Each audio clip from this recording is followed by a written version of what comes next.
Play, win, earn. ace23.com.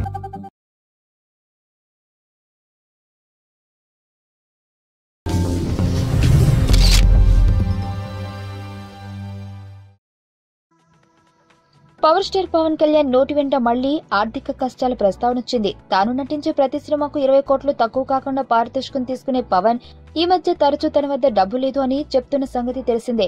ఈ సందర్భంలో నిన్న సాయంత్రం జనసేన కార్యాలయంలో ఇంజనీరింగ్ విద్యార్థులు పవన్ ను కలవడానికి వచ్చిన సమయంలోనే పవన్ నోటి వెంట తన వద్ద డబ్బు లేదన్న ప్రస్తావన మళ్లీ వచ్చింది.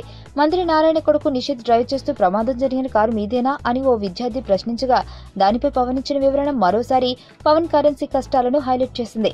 ఇక ఇదే కారు పవన్ అమ్మేస్తే దాన్ని ఏపీ మంత్రి నారాయణ తనయుడు నిషిత్ కొనుగోలు చేశాడన్న ప్రచారం జరుగుతున్న నేపథ్యంలో పవన్ స్పందించాడు.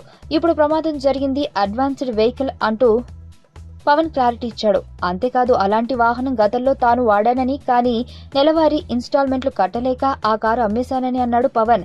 అయితే తాను వినియోగించిన వాహనం తదుపరి మోడల్ ను నిషిత్ కొనుగోలు చేశాడని వివరణ ఇచ్చాడు పవన్. పవన్ ఇచ్చిన సమాధానంతో 2 విషయాలైతే స్పష్టమయ్యాయి అన్న ప్రచారం జరుగుతోంది. ఒకటి, నిషిత్ వాహనం పవన్ది కాదని, మరొకటి వాయిదాలు కట్టలేని ఆర్థిక బాధల్లో పవన్ ఉన్నాడని.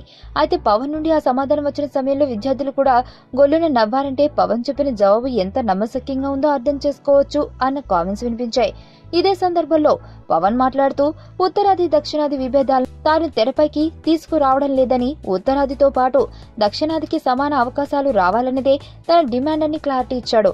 పవన్ నిన్న నిర్వహించిన ప్రెస్ మీట్ వల్ల ఇంజనీరింగ్ విద్యార్థుల సమస్యలు ఎంతవరకు తీరుతాయో తెలియకపోయినా పవన్ తన వద్ద డబ్బు లేదు అని మరోసారి చెప్పుకునే అవకాశం కలిగించింది అన్న కామెంట్స్ వినిపిస్తున్నాయి.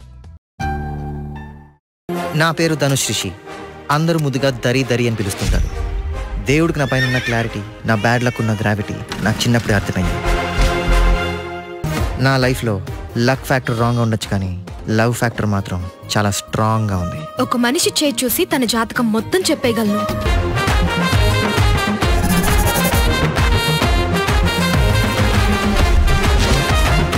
Coming soon.